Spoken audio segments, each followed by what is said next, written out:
الحمد لله الحمد لله نحمده ونستغفره ونؤمن به ونتوكل عليه ونعوذ بالله من شرور أنفسنا ومن سيئات أعمالنا من يهده الله فلا مضل له ومن يضلله فلا هادي له ونشهد أن لا إله إلا الله وحده لا شريك له ونشهد أن سيدنا ومولانا محمدا عبده ورسوله أما بعد فأعوذ بالله من الشيطان الرجيم بسم الله الرحمن الرحيم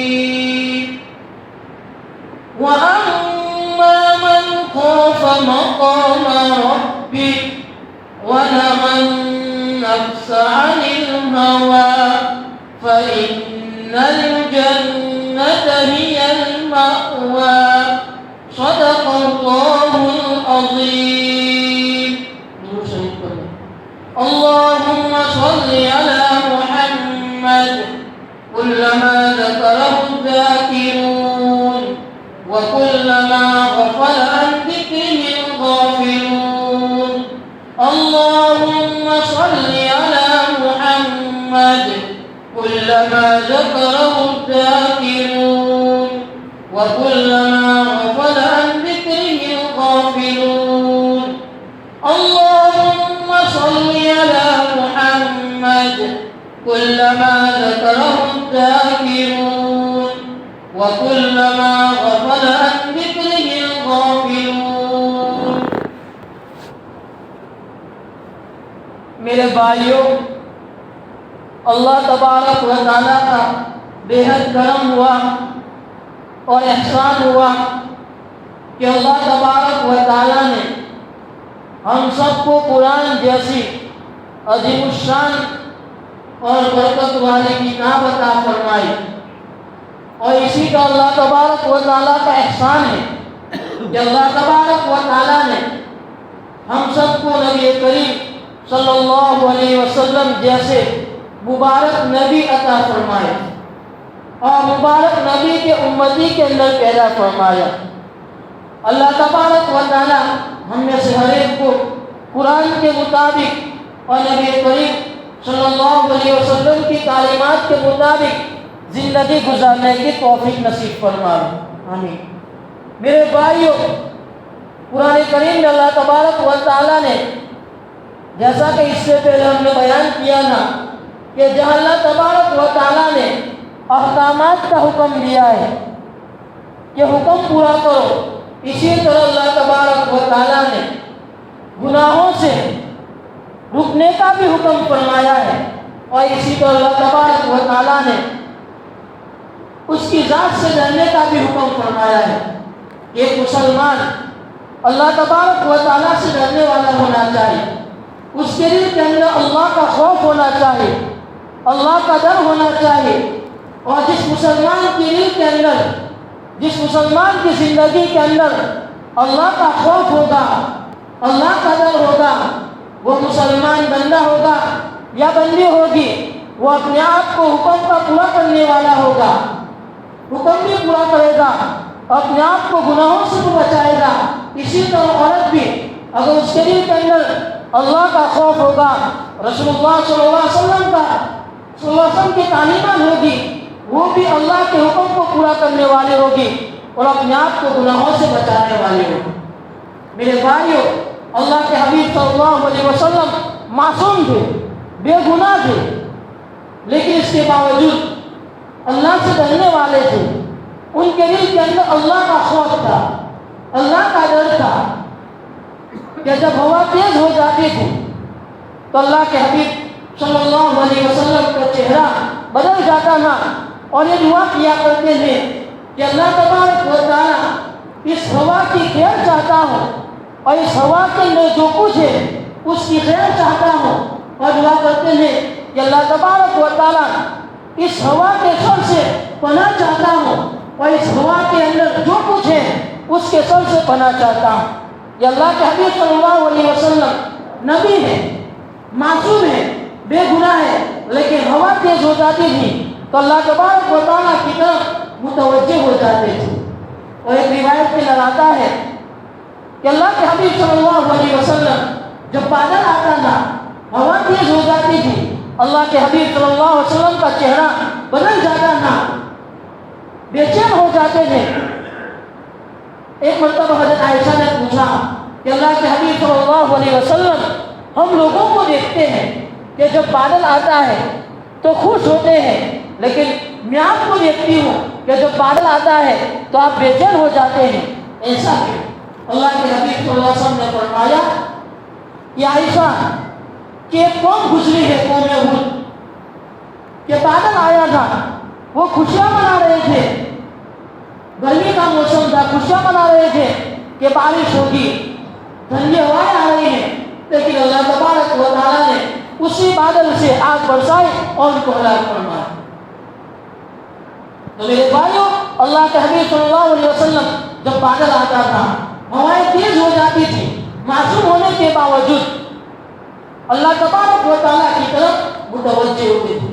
اس کا مطلب یہ ہے کہ اللہ کے حبیب صلی اللہ علیہ وسلم ہم کو یہ تعلیم دینا چاہتے ہیں کہ ایک مسلمان دل کے اندر اللہ کا خوف ہونا چاہیے، اللہ کا ڈر ہونا چاہیے، اس کو مطمئن نہیں رہنا چاہیے، کیونکہ کبھی اللہ تبارک و تعالیٰ کا عذاب آ سکتا ہے۔ ایک مرتبہ حضرت ابو بکر صدیق رضی اللہ عنہ نے پوچھا کہ اللہ کے حبیب صلی اللہ علیہ وسلم آپ کے بال سفید ہو چکے ہیں، حالانکہ اللہ کے حبیب صلی اللہ علیہ وسلم کے جو اعضاء ہیں طاقتور تھے، اس کے اندر طاقت تھی، تو اس کو دیکھتے ہوئے تو حضرت ابو بکر کا پوچھنے کا مقصد یہ تھا کہ آپ کے جسم کے اندر طاقت ہے، توانائی ہے، اس کا تقاضا تو یہ تھا کہ آپ کے بال کالے رہنے چاہیے تھے، آپ کے بال سفید کیوں ہو گئے؟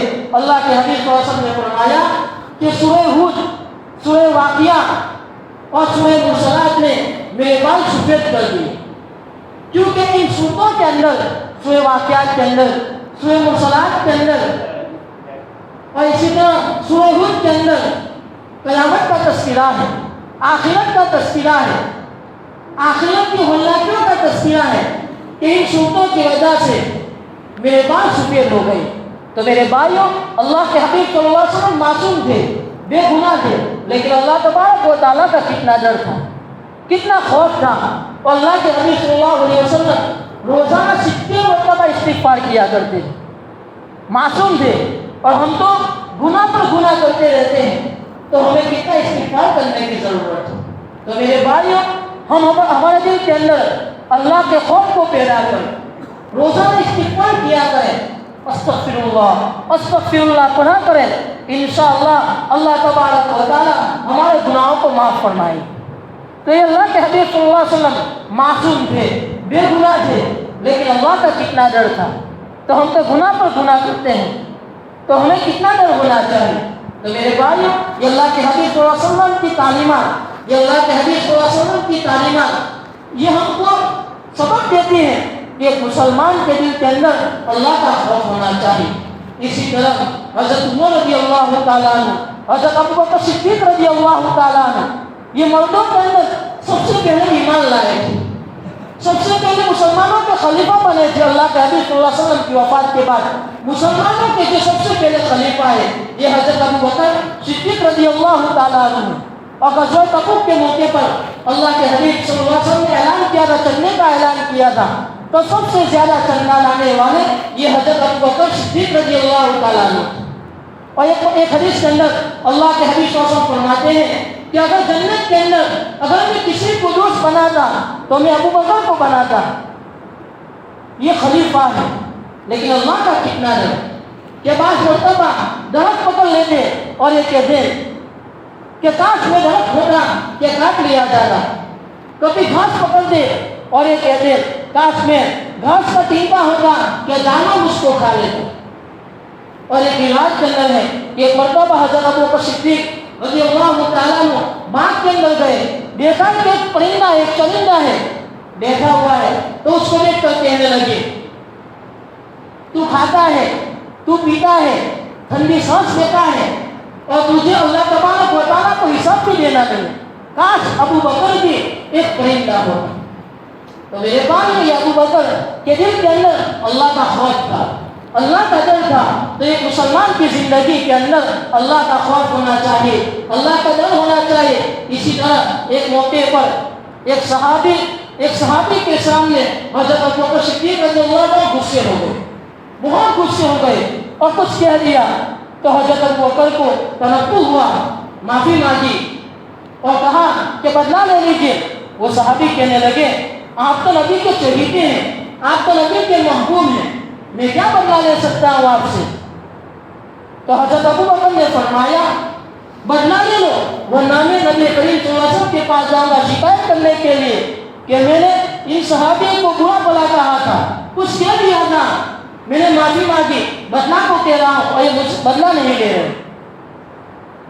وہ اللہ کے حبیب صلی اللہ علیہ وسلم کے پاس گئے، اللہ کے حبیب صلی اللہ علیہ وسلم کے سامنے پورا قصہ بیان فرمایا، وہ صحابی کو بلایا، وہ صحابی کو کہا آپ کی بات صحیح ہے، ابو بکر کو صرف یہی دینے کہ اللہ تبارک و تعالیٰ آپ کو معاف فرمائے۔ میرے بھائیوں یہ خلیفہ ہے، لیکن کیا کہہ رہے ہیں کہ بدلہ لے لیجیے۔ تو ایک مسلمان کی زندگی کے اندر اللہ کا خوف، اللہ کا ڈر ہونا چاہیے۔ اسی طرح حضرت عمر رضی اللہ تعالیٰ عنہ، اللہ کا کتنا ڈر تھا، کتنا خوف تھا۔ لکھا ہے کتابوں کے اندر کہ جب وہ مسلمان ہوئے تھے تو حرم شریف کے اندر آئے تھے اور اعلان کیا تھا کہ اگر کسی کو اپنی بیوی کو بیوہ بنانا ہو، اپنے بچوں کو یتیم کرانا ہو تو مجھ کو نماز پڑھنے سے ہو۔ لیکن ایک طرف بہادری ہے، لیکن ایک طرف اللہ تبارک و تعالیٰ کا ڈر ہے، اللہ تبارک و تعالیٰ کا خوف ہے۔ یہ کتابوں کے اندر لکھا ہے کہ بعض مرتبہ تینکا ہاتھ میں لیتے ہیں اور کہتے ہیں کہ کاش عمر ایک تینکا ہوتا، کہ اللہ تبارک و تعالیٰ کے پاس جانا ہے، اللہ کو حساب دینا ہے، اگر میں تینکا ہوتا تو میرا حساب نہ ہوتا۔ ایک مرتبہ جا رہے تھے، ایک چرواہا ملا، بکریاں چلا رہا ہے۔ میں سمجھا رہا ہوں کہ صحابہ کرام اگلے لوگوں کے اندر کے دلوں کے اندر اللہ کا کتنا خوف تھا، اللہ کا کتنا ڈر تھا۔ چرواہا ملا، ان کو بھوک لگی تھی، وہ امتحان اس نے پوچھا، حضرت عمر نے پوچھا اس سے کہ مجھ کو بھوک لگی ہے، مجھ کو دودھ پلا دیجیے۔ تو چرواہا نے کہا یہ بکریاں میری نہیں۔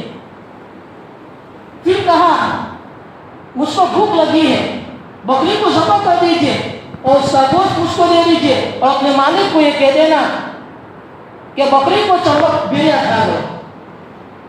تو چرواہا نے کہا یہ تو مالک کی میری بکریاں نہیں۔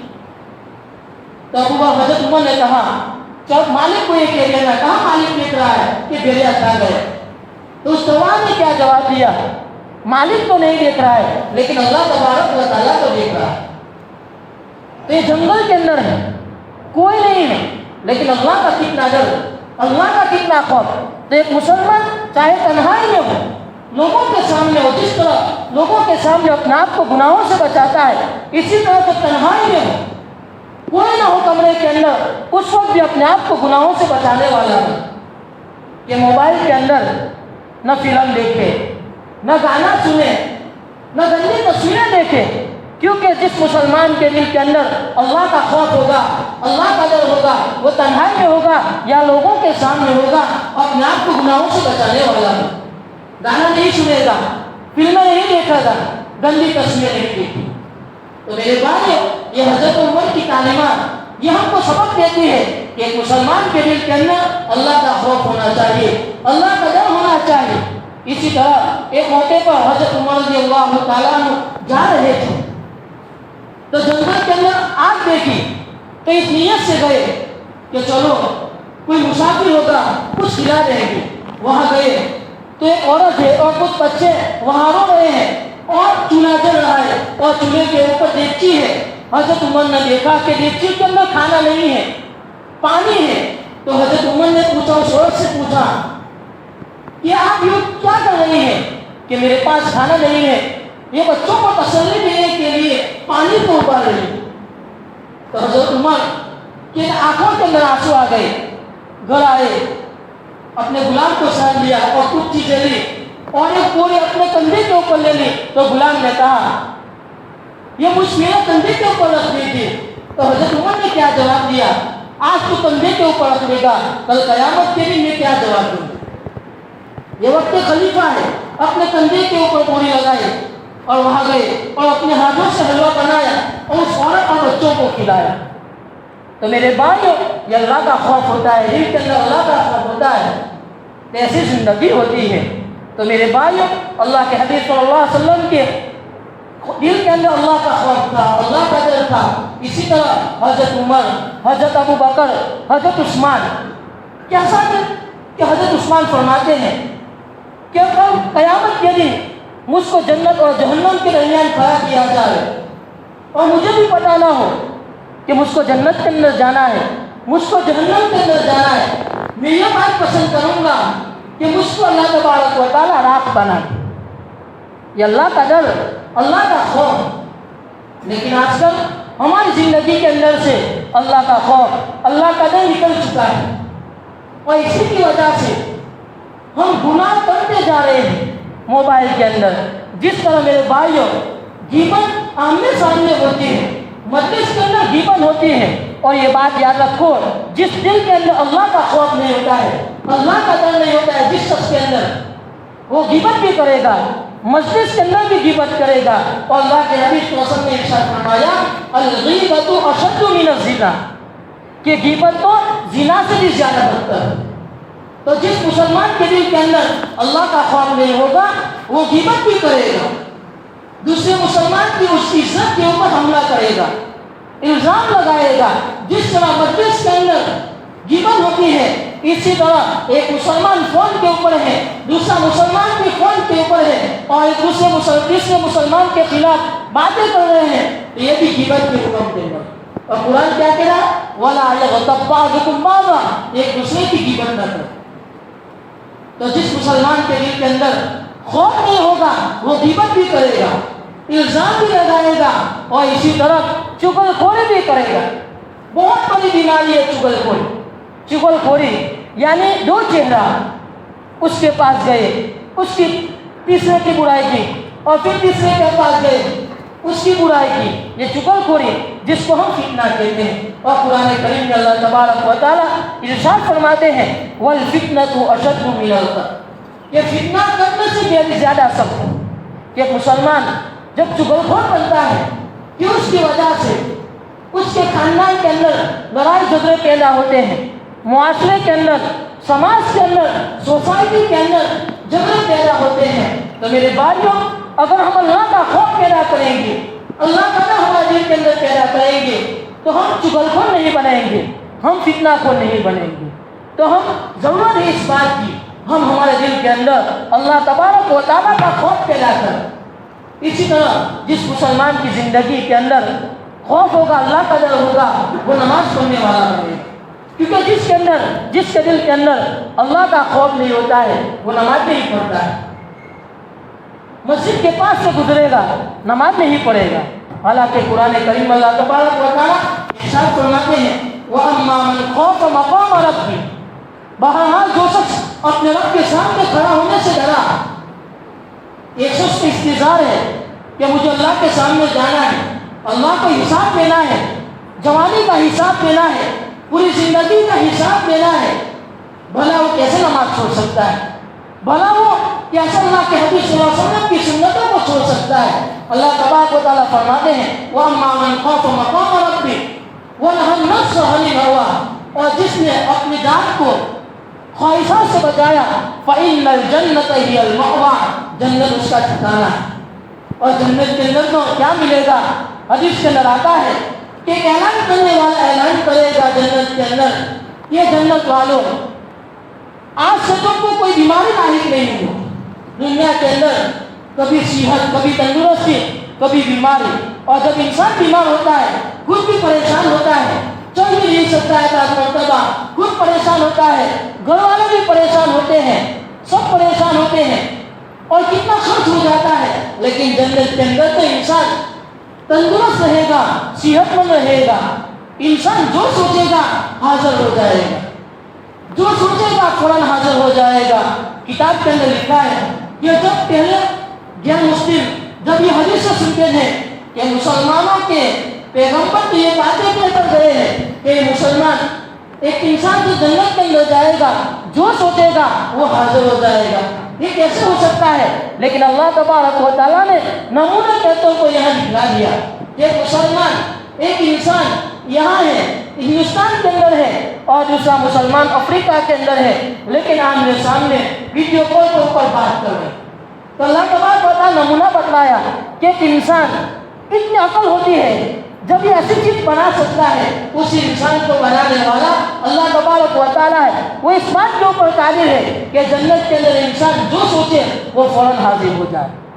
تو میرے بھائی جنت کے اندر تو آرام ہی آرام ہے، بیماری بھی نہیں ہوگی، انسان تندرست رہے گا، موت کو بھی موت آ جائے گی اور اعلان ہوگا کہ تم خوشحال رہو گے. اور قرآن کریم کے اندر اللہ تبارک و تعالیٰ ارشاد فرماتے ہیں کہ جنت کے اندر 4 نہریں ہوگی. شہد کی نہر ہوگی، خالص شہد ہوگا. دنیا کے اندر تو ملاوٹی شہد ملتا ہے، ملاوٹی مد ملتا ہے، لیکن وہاں تو جنت کے اندر تو ایک دم اوریجنل شہد ملے گا، اوریجنل مد ملے گا. قرآن کریم میں 26 کے بارے کے اندر اللہ تبارک و تعالیٰ اس کا تذکرہ کرے. شہد کی نہر ہوگی، اسی طرح صاف شفاف پانی ہوگا، کوئی ملاوٹ نہیں ہوگی پانی کے اندر. اسی طرح شراب کی نہر ہوگی.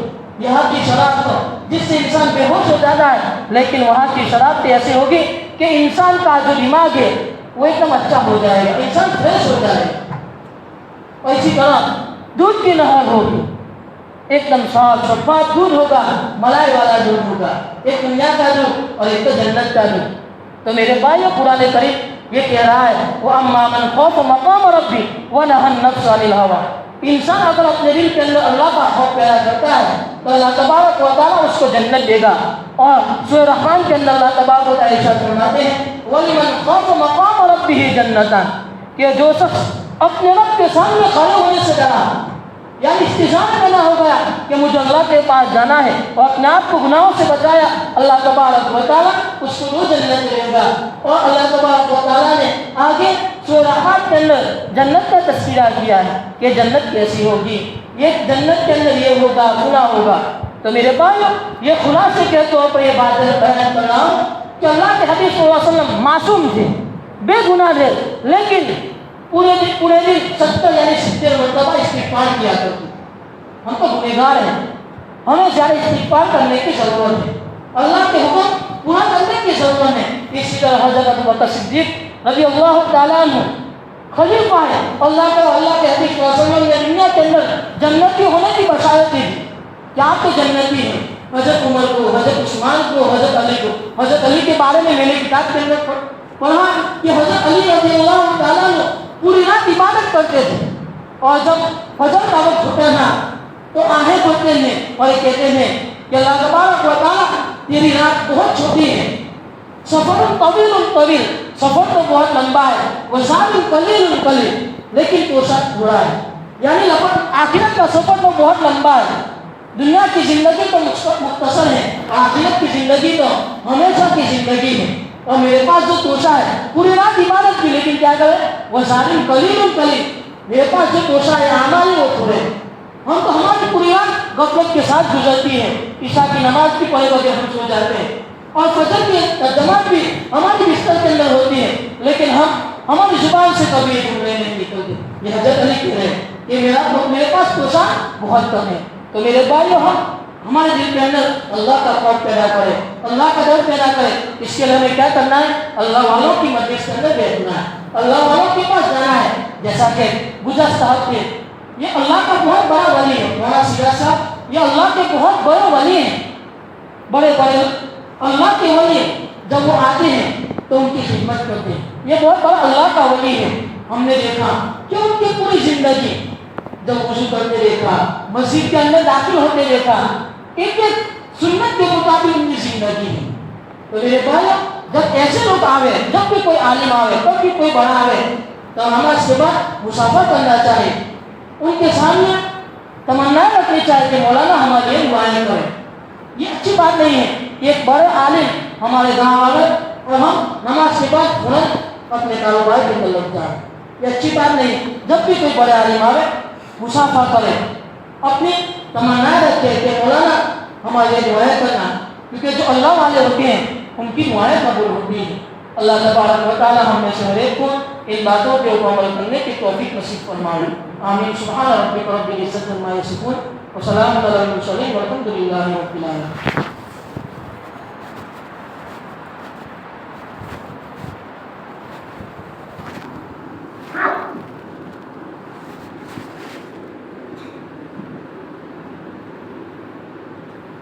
الله أكبر الله